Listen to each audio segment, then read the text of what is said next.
barakatu. Alhamdulillah wassalatu wassalamu ala rasulillahi wa alihi wa sahbihi wa jami'i ahlillah. Yan uwa barkanmu da wannan lokaci, barkanmu da safiyar Juma'a. Muna alhini da bakin ciki akan abin da ya faru a Sokoto, wanda yake abu ne wanda ya tada hankalin ƙasa, kuma duk mai hankali dole ne ya damu da abin da ya faru. Kuma a bisa abin da za mu iya mun ɗan bibiyi menene ya faru, na saurari zagi da rashin kunya da rashin kirki da rashin kyautatawa da rashin nuna ya kamata da ya fito daga bakin wata wacce ake kiranta Deborah. Kuma na samu labarin abubuwan da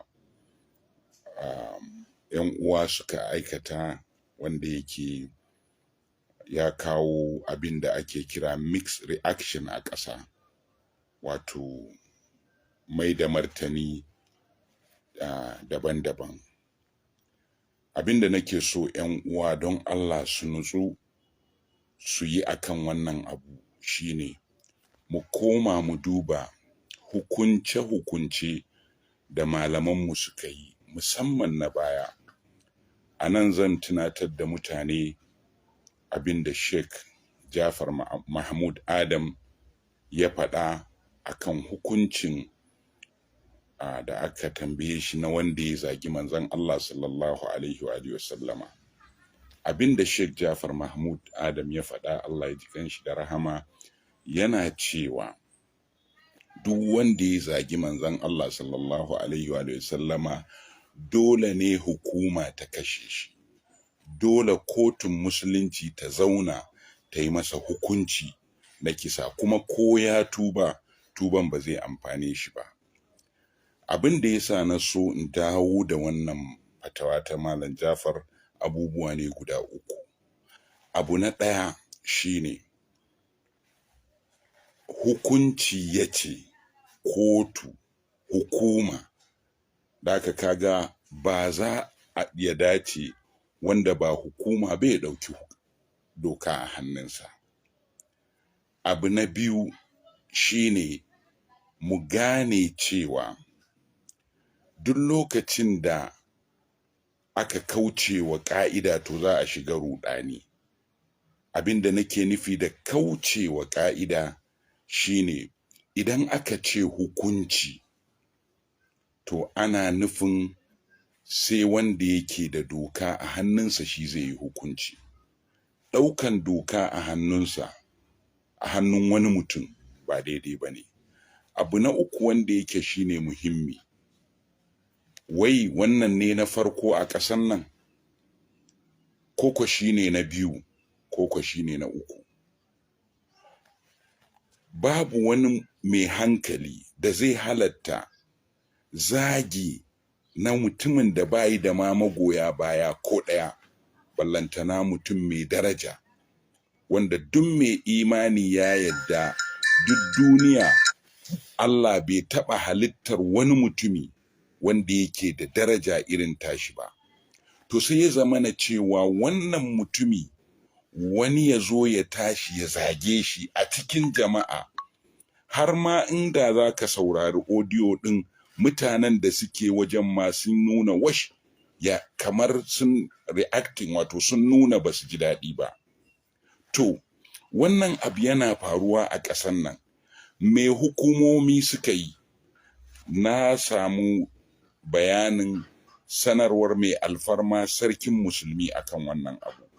To amma abin da muke so shine, ba idan irin wannan abu ya faru kawai a fitar da sanarwa ba, ya kamata a ce an yi ƙoƙari, an zauna, an fitarwa da al'umma mafita don gaba.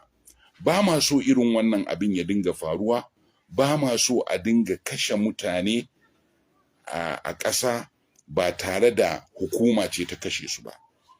Kuma ba za mu bari a ce wai kowa ya zagi wanda ya ga dama ba, ba ma son irin wannan.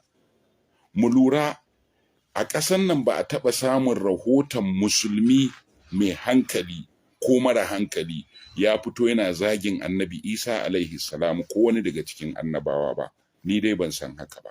Saboda haka mu ci gaba da wannan matsaya ta kar mu zagi wani mai daraja, ko fasto ne kar a zage shi, ko ma mutum ƙarami ne kar a zage shi balle cin mutunci.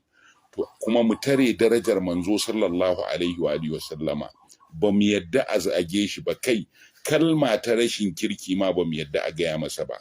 Amma kuma mu karantar da mutanenmu cewa wannan abu doka ita za mu nemi ta yi aikinta. Daka masu daraja, masu alfarma, masu matsayi a ƙasan nan, ku taru ku gaya wa hukuma lallai lokaci yayi da za a samar da mafita akan irin wannan abun. Kada a zo wani a turo wani ya tsokane mu, mutanenmu su kasa yin haƙuri, a yi tashin hankali ko a kashe wani mutumi, sannan ƙasa ta zo ta ɗau ɗumi, wannan ya faɗi nashi, wannan ya faɗi nashi. Mu abin da muke fata shine muna fata ƙasarmu ta zauna lafiya, kuma muna fata adalci ya zauna akan kowa.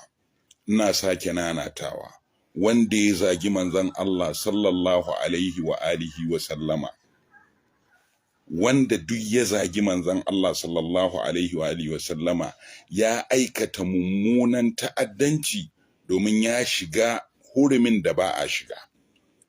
Amma ina daɗa nanata matsayar mu cewa hukuma ce za ta yi hukunci, ba mutanen gari ba.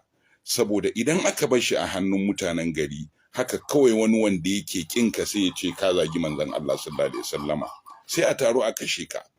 Babu bincike, ƙa'idar dokoki kuma na addini da na zamantakewa sun nuna cewa duk wanda ake tuhumarsa da laifi to ba za a tabbatar masa da wannan laifi ba sai idan sai an yi bincike, sai an tabbatar. In ja'akum fasiqun binaba'in fatabayyanu. Ba nata muke hukunci akai cewa ya tabbata ko bai tabbata ba. A'a, muna nufin nan gaba za a iya samun wanda bai tabbata ba, wani a ce ya zagi manzon Allah kuma bai zaga ba, jama'an gari su kashe shi. Da haka muna fatan hukuma za ta yi abu na gaggawa, shugabanni za su yi abu na gaggawa na samar da mafita, kar irin wannan ta sake faruwa, a zo ana cewa wani ya zagi manzon Allah an kashe shi. Muna fata Allah ya ƙara wa manzon Allah sallallahu alaihi wa sallama daraja, Allah ya ƙara wa mabiyansa daraja, Allah ya ƙara wa ƙasarmu daraja, Allah ya zaunar da ƙasarmu, Allah ya zaunar da addinanmu lafiya. Wassalamu alaikum wa rahmatullahi wa barakatuh. Allah sa dai na dace.